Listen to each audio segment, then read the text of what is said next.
Tonight, more than 1.3 million people are in prisons across America. A highly disproportionate number are Black and Latinx men. Criminal justice reformers say that their voices and the promise of their lives have been sidelined for far too long. But now one convicted felon in the nation's capital is fighting back from the inside, showing the power of rehabilitation and making political history in the process. Here's our Devin Dwyer.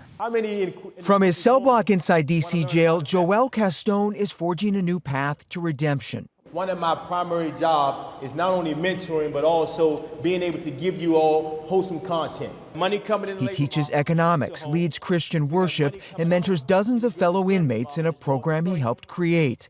And this spring, he turned to politics. Who are your constituents? Who are the people that you're representing? Yes, my constituents, first and foremost, the largest voting bloc of my constituents are incarcerated people.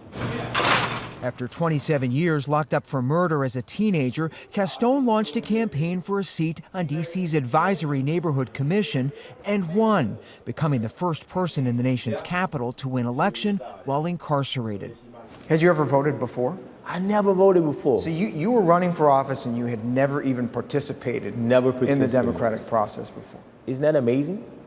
Isn't it amazing and how you can say, I want to be a part of something, but because the laws have prevented you, these barriers in place, and now these barriers are removed. So what we're doing here in D.C., we're actually setting the standard for the nation. And you dressed the part. I will be your biggest advocate. His election is pushing the boundaries of voting rights after D.C. last year joined just Maine and Vermont in allowing felons to cast ballots and run for office from behind bars. Most countries in the world, unlike the U.S., allow people to vote while they're incarcerated. In some countries, they actually bring the ballots to the prisons, and others they allow it by absentee. In other words, in most places, you don't lose your humanity, you don't lose your civil rights, social rights, political rights when you're incarcerated. Commissioner Caston says his election shows the power of a second chance. In 1994, it was here in Southeast D.C. that as a teenager swept up in a culture of drugs and guns, Caston was arrested and later convicted in the shooting death of another young Black man. I was heartbroken, I know that. Delonte Uzzle, Caston's cousin and best friend, says the tragedy of that day shows just how unforgiving life on the streets could be.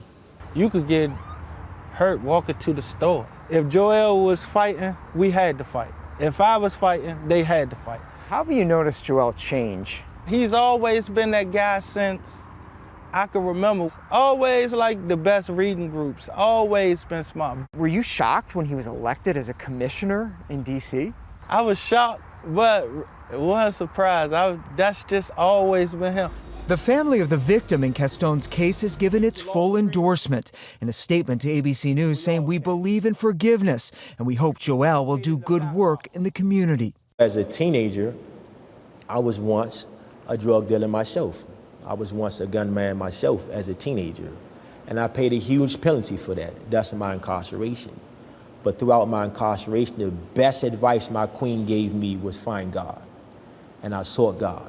His queen is his mother, still a guiding light for Caston as he embarks on a 2-year term to represent residents in one of the poorest parts of the city. Maybe he's going to take that experience and share how he got through it, and so others won't have to. That would be good. Some people are going to look at this with disdain, but a lot of people are going to think this is somebody who's really taking a step in the right direction. His district includes D.C.'s jail, a nearby women's shelter, and this luxury apartment complex he's never seen. How can you represent a group of people, a community, when you're cut off from a big segment of that community? I would definitely answer that question by saying something no one expected, the global pandemic.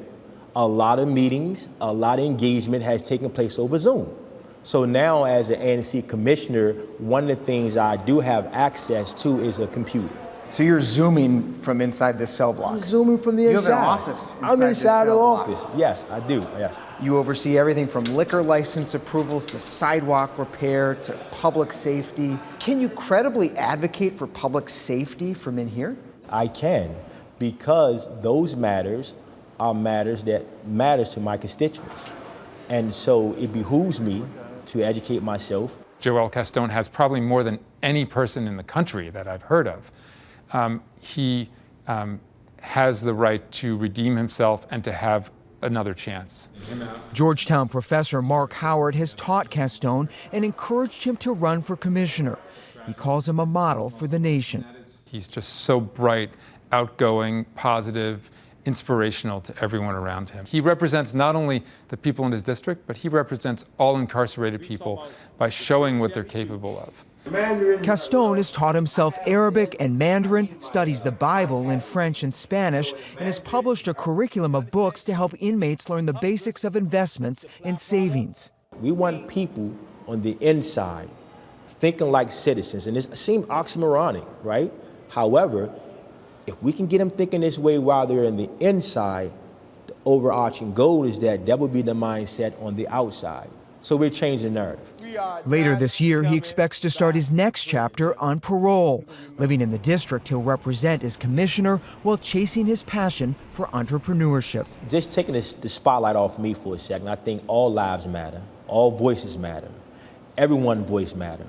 And I think that when you look at a story like mine, oftentimes we would just cast off individuals who are inside of carceral spaces and think that he or she does not have a value. I believe that my story demonstrates that, yes, we do have value. Seeking redemption through politics and public service and hoping to restore faith in life after prison.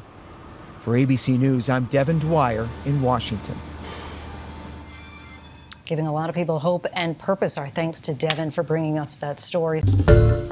Hi, everyone. George Stephanopoulos here. Thanks for checking out the ABC News YouTube channel. If you'd like to get more videos, show highlights, and watch live event coverage, click on the right over here to subscribe to our channel. And don't forget to download the ABC News app for breaking news alerts. Thanks for watching.